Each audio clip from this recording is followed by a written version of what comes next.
Shalom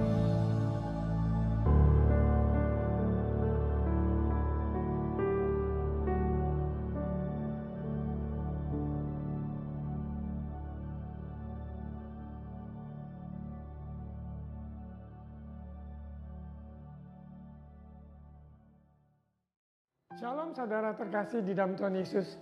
Kita ada di minggu yang ketiga di bulan April. Barusan saja kita memperingati kematian Yesus di atas kayu salib untuk menanggung menebus semua dosa umat manusia. Kita bersyukur oleh anugerahnya kita diselamatkan. Dan pada hari ketiga dia telah bangkit dan dia hidup untuk selama-lamanya. Ada kebangkitan bagi orang percaya, kebangkitan Kristus, kebangkitan orang-orang mati, kebangkitan tubuh. Mari kita berdoa, siapkan hati untuk menerima firman Tuhan. Bapa, kami bersyukur Engkau Allah yang berfirman dan kami mau mendengarkannya dan mau melakukannya. Urapi hamba-Mu menyampaikan isi hati-Mu. Biarlah kami semua yang memberitakan ataupun mendengarkan menjadi pelaku firman Tuhan. Terima kasih Bapa. Roh Kudus urapi dalam nama Tuhan Yesus. Amin. Saudara terkasih dalam Tuhan Yesus, di bulan April ini dengan seri Suara Pengembalian Mahkota.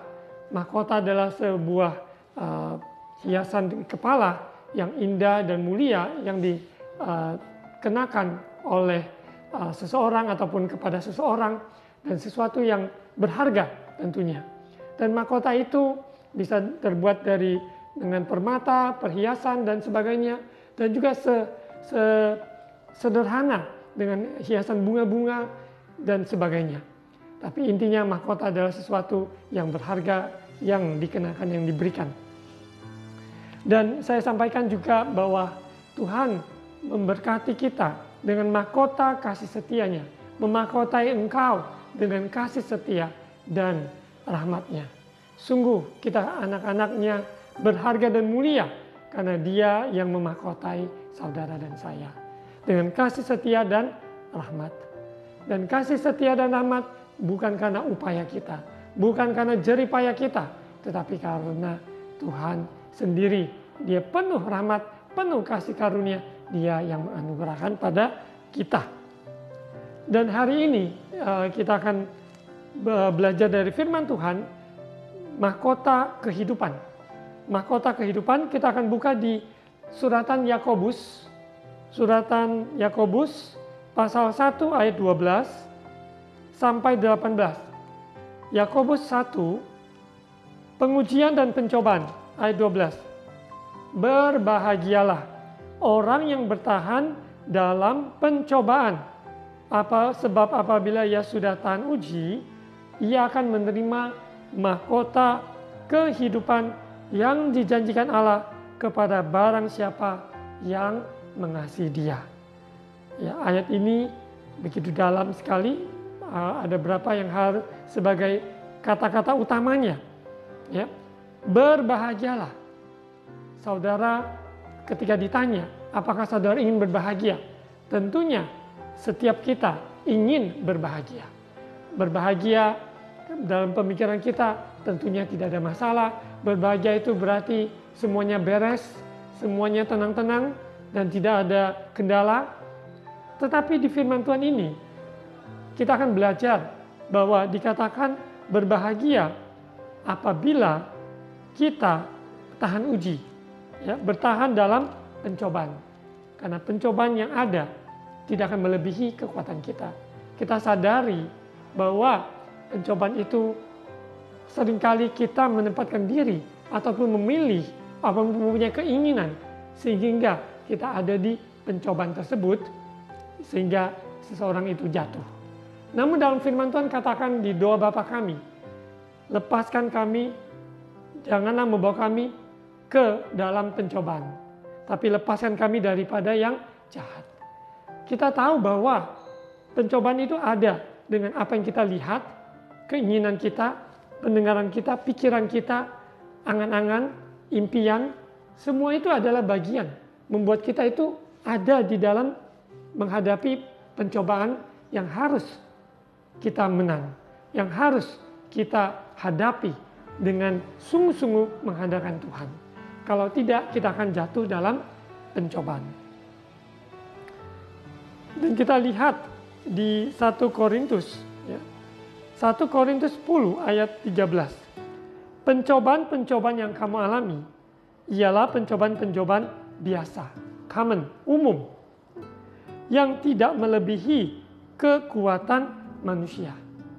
Ketika kita menghadapi kenyataan dalam hal kesehatan, dalam hal keuangan, konflik, pekerjaan, pelayanan, pendidikan, banyak hal-hal lain yang mungkin tidak disebutkan. Namun kita sadari tidak ada pencobaan yang melebihi dari kekuatan manusia.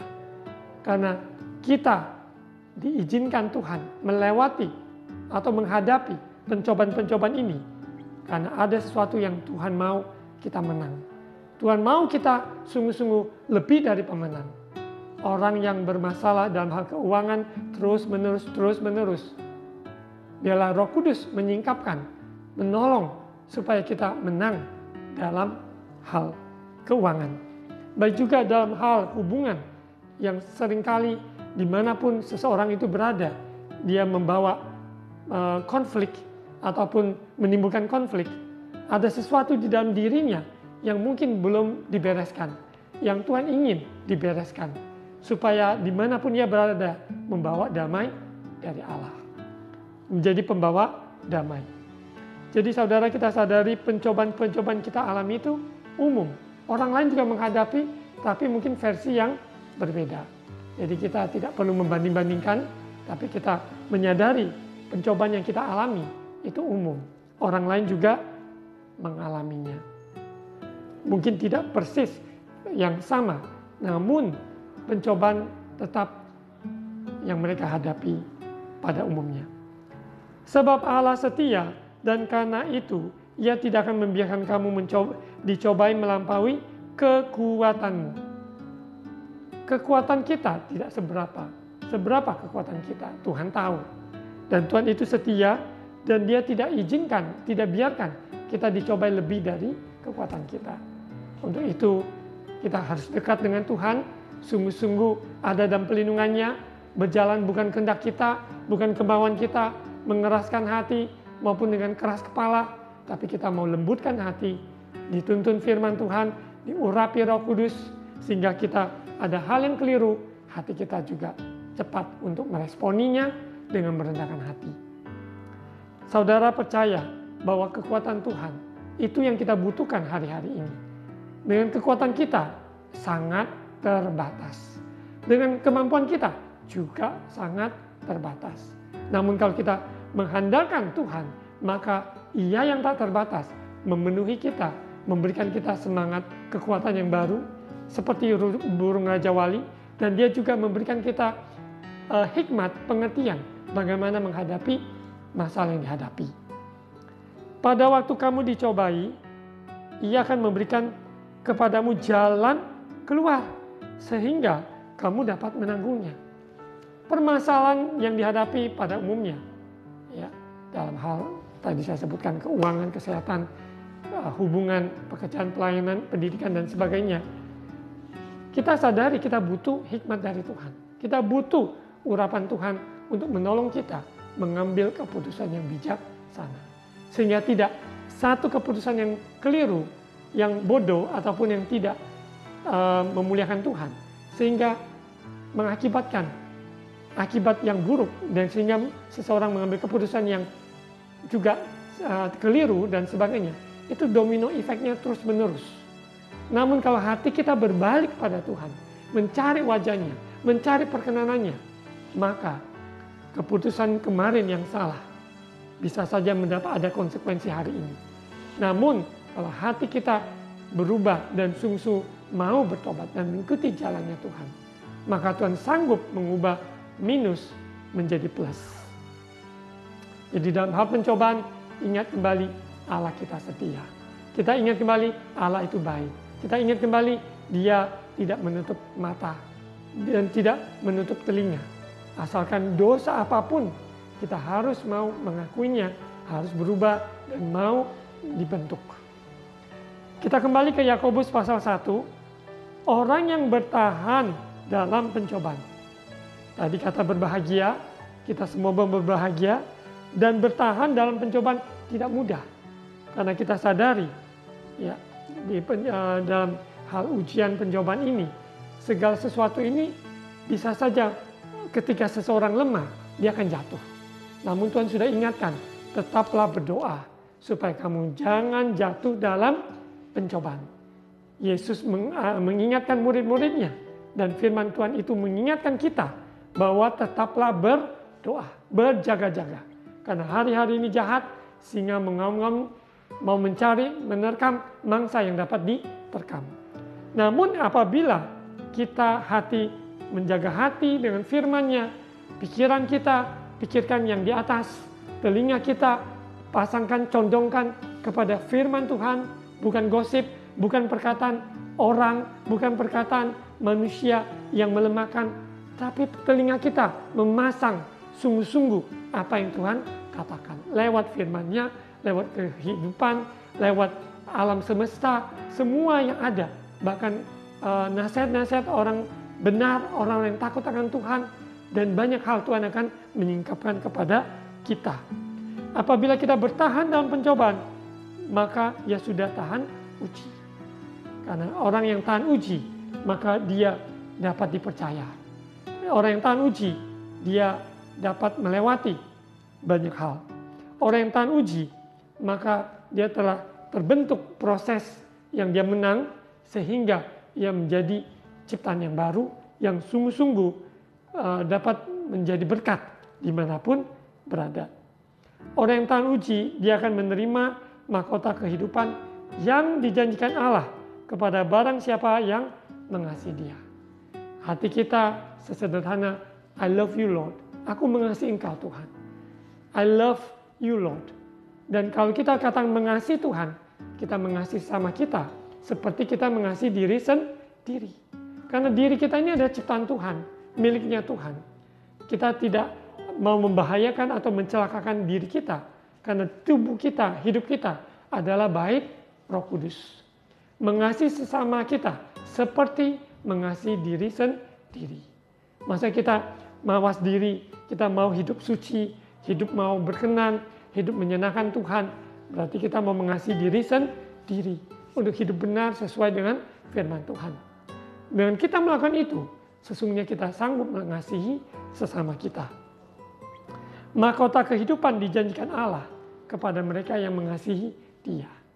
Saya percaya setiap orang yang bertekun, setia, maupun berharap kepada Tuhan tidak pernah dikecewakan.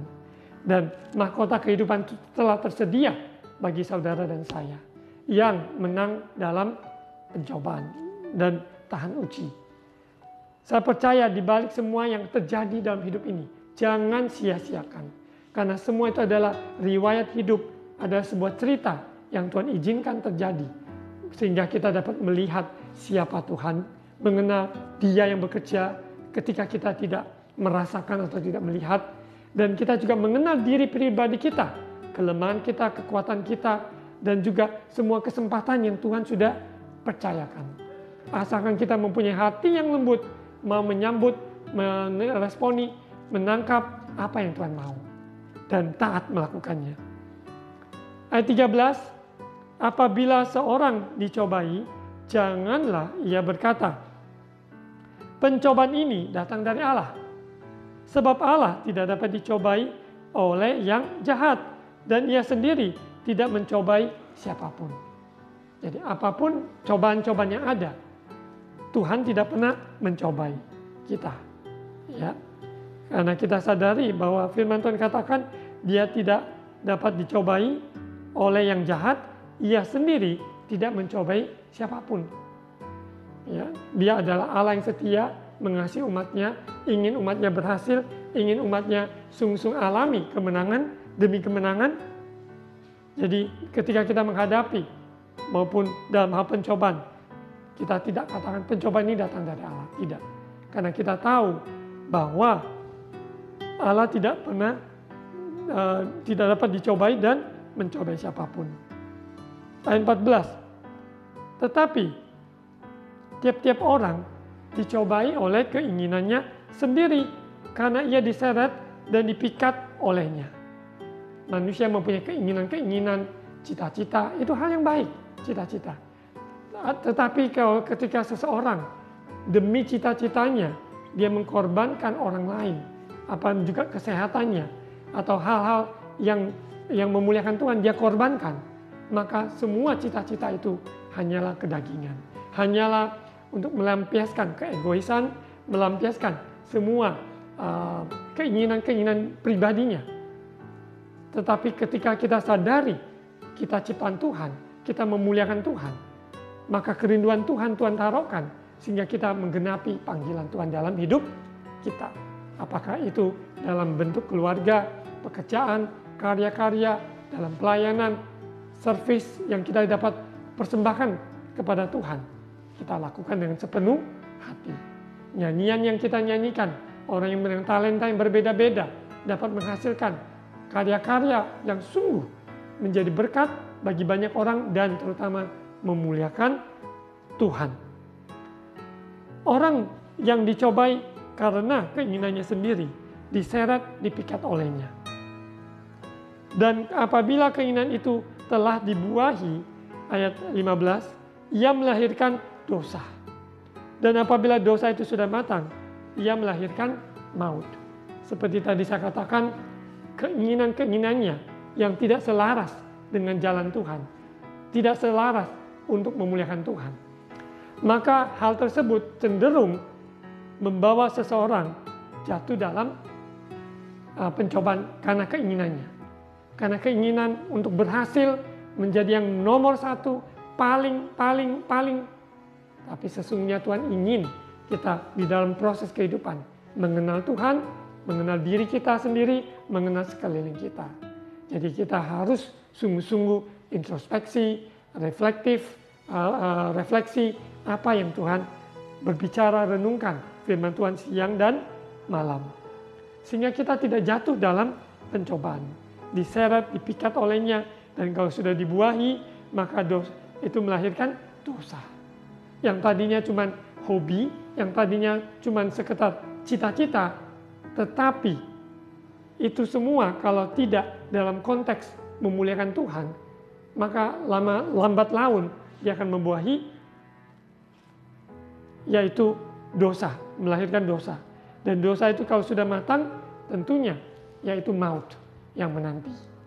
Kita yakin dan percaya bahwa kita sudah diselamatkan oleh kasih anugerah, kita tidak akan jual iman kita, tidak mensia-siakan pengharapan kita pada Kristus, ataupun menomorduakan Tuhan dalam hidup ini, ataupun dalam memuliakan Tuhan. Kita selalu ingin memberi yang terbaik, karena Tuhan sudah melakukan yang terbaik dalam hidup kita.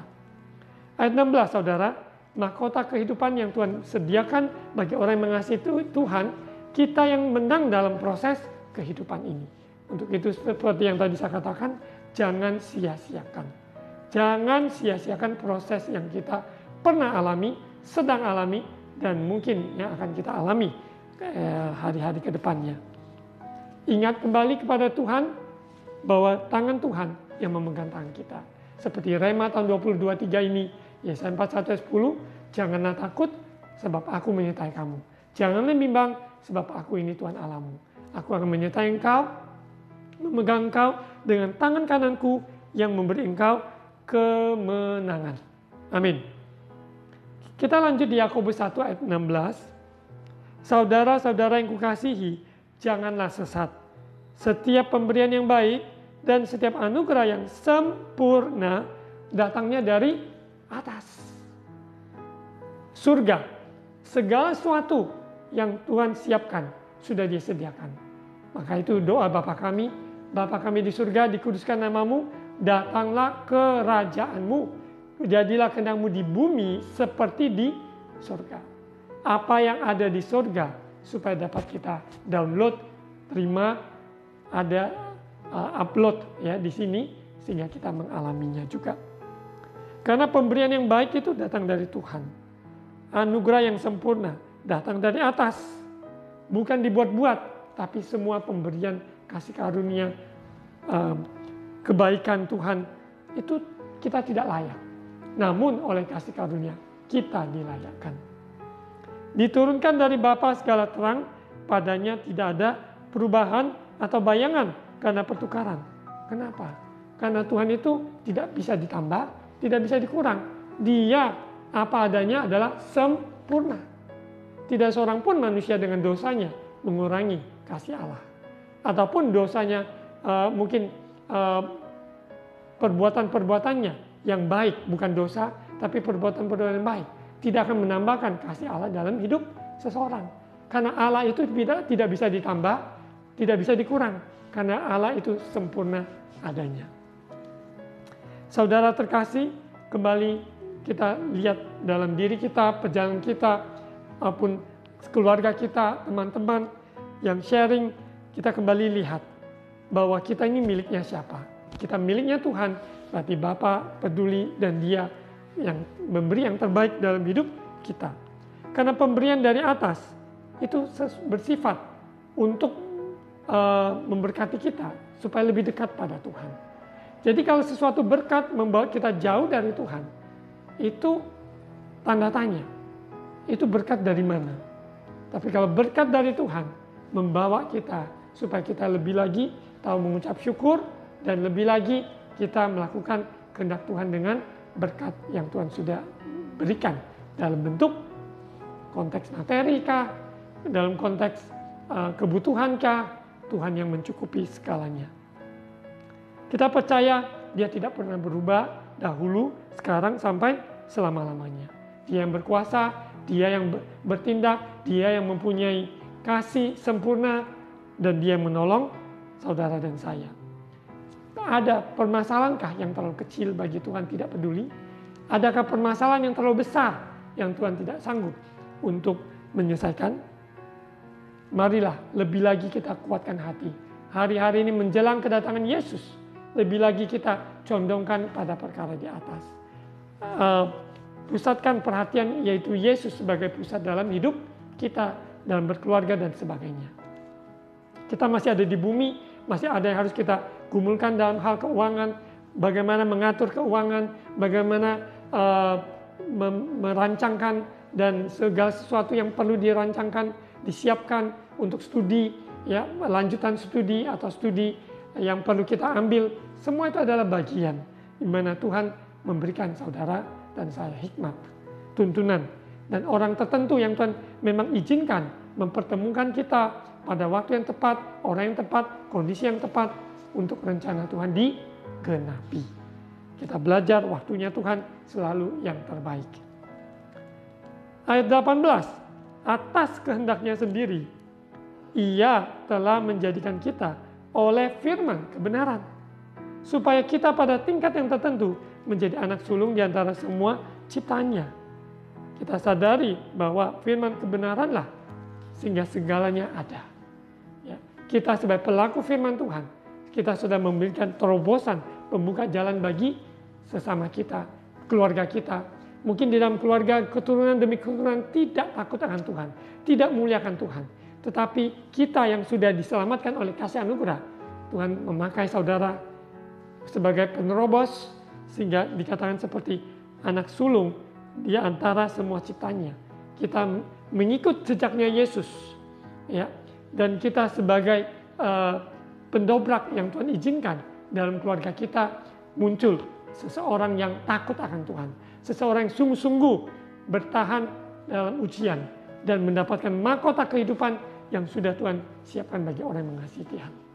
Mari dalam proses ini jangan lelah, jangan tawar hati, jangan kesal maupun penuh dengan kekecewaan, tapi mari bangkitlah, pandanglah kepada Tuhan Yesus Kristus memegang tangan saudara dan saya, dan Dia sanggup menolong. Mari kita berdoa.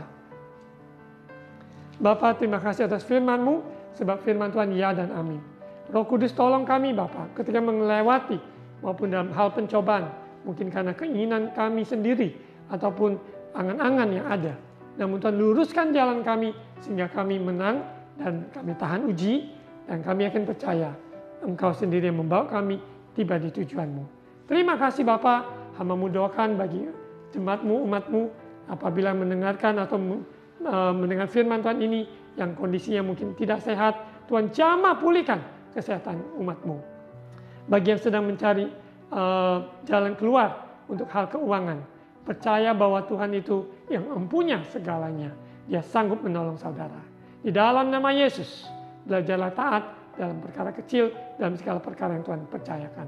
Terima kasih Bapa, biarlah umat jemaat-Mu bertumbuh, dewasa, takut akan Tuhan, berakar di dalam kebenaran firman Tuhan. Sebagai saksi-saksi Tuhan yang hidup. Berkati bangsa negara kami Indonesia, berkati pemerintah kami, berkati gereja-gereja Tuhan, hamba-hamba Tuhan, mempersiapkan umat Tuhan, maupun dalam kedatangan Yesus yang kedua kali. Terima kasih Bapa, urapi dan pakai hidup kami untuk memuliakan Tuhan. Mari saudara angkat kedua tangan, terima ucapan berkat imam. Tuhan memberkati engkau dan melindungi engkau. Tuhan menyinari engkau dengan wajah-Nya dan memberi engkau kasih karunia. Tuhan menghadapkan wajah-Nya kepadamu dan memberi engkau damai sejahtera. Saudara, terimalah berkat kasih karunia dari Allah Bapa, cinta kasih dari Tuhan Yesus, persekutuan dan Allah Roh Kudus menyertai kita sekalian hari ini sampai Maranatha, Yesus datang kembali. Di dalam nama Tuhan Yesus. Amin.